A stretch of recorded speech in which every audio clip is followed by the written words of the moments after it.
জামায়াতে ইসলামীর আমির মতিউর রহমান নিজামী মানবতা বিরোধী অপরাধে নিজের জড়িত থাকার কথা স্বীকার করেছেন বলে দাবি করেছেন আন্তর্জাতিক অপরাধ ট্রাইব্যুনালের তদন্ত সংস্থার এক কর্মকর্তা। সকালে ধানমন্ডির সেফ হোমে নিজামীকে জিজ্ঞাসাবাদ শেষে একথা জানিয়েছেন তিনি। তবে নিজামীর আইনজীবী বলছেন, এসব বিষয়ে কোনো কথা বলেননি নিজামী। হাসান জাভেদের রিপোর্ট। সকাল 9:15টার দিকে জিজ্ঞাসাবাদের জন্য মতিউর রহমান নিজামীকে নিয়ে আসা হয় ধানমন্ডির সেফ হোমে। 10টা থেকে জিজ্ঞাসাবাদ শুরু হয়ে নামাজ ও মধ্যাহ্ন বিরতি দিয়ে তা শেষ হয় বিকাল 5টায়। তদন্তকারী কর্মকর্তা জানান, জিজ্ঞাসাবাদে নিজামী 71-এর কিছু অপরাধের সাথে তার সম্পৃক্ততার কথা স্বীকার করেছেন এবং বলেছেন চাপে পড়েই তিনি তা করেছেন।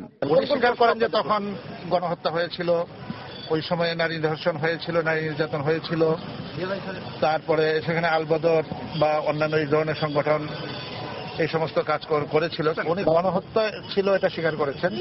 ওনার সম্পৃক্ততাটা উনি বাধ্য হয়ে, যেটুকু সম্পৃক্ততা বাধ্য হয়ে করেছেন বলে না, মানে যদি উনি বাধ্য হয়ে না করতেন তাহলে হয়তো ওনাকে হত্যা করা হতো। তবে নিজামীর আইনজীবী জানান, তার মক্কেল এসব বিষয়ে কোনো কথা বলেননি, বরং মানসিক নির্যাতনের অভিযোগ করেন তিনি।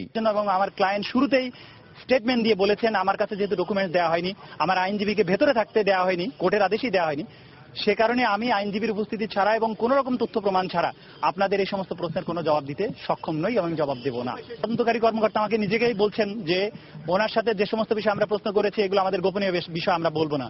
কিন্তু কি করে উনি সাংবাদিকদের কাছে বলছেন উনি অনেক কিছু বলছেন। কোর্ট বলেছে 10টায় তার হেফাজতে নিতে, আপনি 8:30টায় নিলেন কি করে? 1.5 ঘন্টা আগে নিলেন, এটা কোন আদেশ বলে? তাকে 5:15টায় বের করলেন ভেতরে রুম থেকে, তো এই 15 মিনিট বেশি সময় আপনি কোন কর্তৃপক্ষের আদেশ বলে এটা করেছেন? এটা আদালতের আদেশের সম্পূর্ণ ভায়োলেশন হয়েছে। তদন্ত কর্মকর্তারা জানান, সম্পূর্ণ স্বচ্ছ ও আন্তর্জাতিক মান বজায় রেখেই নিজামীকে জিজ্ঞাসাবাদ করা হয়েছে।